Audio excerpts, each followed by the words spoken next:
அரக்கோணம் சந்திப்பு லயன்ஸ் சங்கம் சார்பில் இலவச கண் சிகிச்சை முகாம் நடைபெற்றது. ராணிப்பேட்டை மாவட்டம் அரக்கோணம் சந்திப்பு லயன்ஸ் சங்கம் கோயம்புத்தூர் சங்கரா கண் மருத்துவமனை இணைந்து 275வது இலவச கண் சிகிச்சை முகாம் சங்க வளாகத்தில் நடைபெற்றது. முகாமிற்கு பன்னாட்டு லயன்ஸ் சங்கங்கள் முன்னாள் மாவட்ட ஆளுநர் அரிதாஸ் தலைமை தாங்கினார். சங்கத் தலைவர் உதயகுமார், செயலாளர் பிரபு, ரமணா ஆகியோர் முன்னிலை வகித்தனர். சமூக ஆர்வலர் மோகன் காந்தி வரவேற்றார். சிறப்பு அழைப்பாளராக வட்டாட்சியர் வெங்கடேசன் கலந்து கொண்டு அரிதாஸ் துணைவியார் வெள்ளிவீதி என்கின்ற செல்வி திருவுருவ படத்திற்கு மாலை அணிவித்து மலர் தூவி அஞ்சலி செலுத்தி கண் சிகிச்சை முகாமினை தொடக்கி வைத்தார். அதில் கோயம்புத்தூர் சங்கரா கண் மருத்துவமனை மருத்துவ குழுவினர் முகாமில் கலந்து கொண்டவர்களுக்கு கண் பரிசோதனை மேற்கொண்டு மருத்துவ ஆலோசனைகளை வழங்கினர்.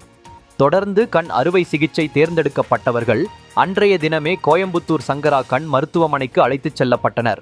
இதில் நிர்வாகிகள் முனிரத்தினம், விஸ்வநாதன், வேலவன், அருண்குமார், ரவி, ராமு, அப்சல்கான், செல்வராஜ், வெங்கட நரசிம்மன், ஆறுமுகம், ஞானமணி, தமிழ் மாநில காங்கிரஸ் கட்சியின் நகர தலைவர் ரவிச்சந்திரன், பாலகிருஷ்ணன், அசோக் சரண்குமார் மற்றும் பலர் கலந்து கொண்டனர். பன்னாட்டு லயன்ஸ் சங்கங்கள் முன்னாள் மாவட்ட ஆளுநர் அரிதாஸ் துணைவியார் வெள்ளிவீதி என்கிற செல்வியின் 23ஆம் ஆண்டு நினைவு தினத்தை முன்னிட்டு இம்முகாம் நடத்தப்பட்டது என்பது குறிப்பிடத்தக்கது. முகாமில் கலந்து கொண்ட அனைத்து பொதுமக்களுக்கும் மதிய உணவு வழங்கப்பட்டது.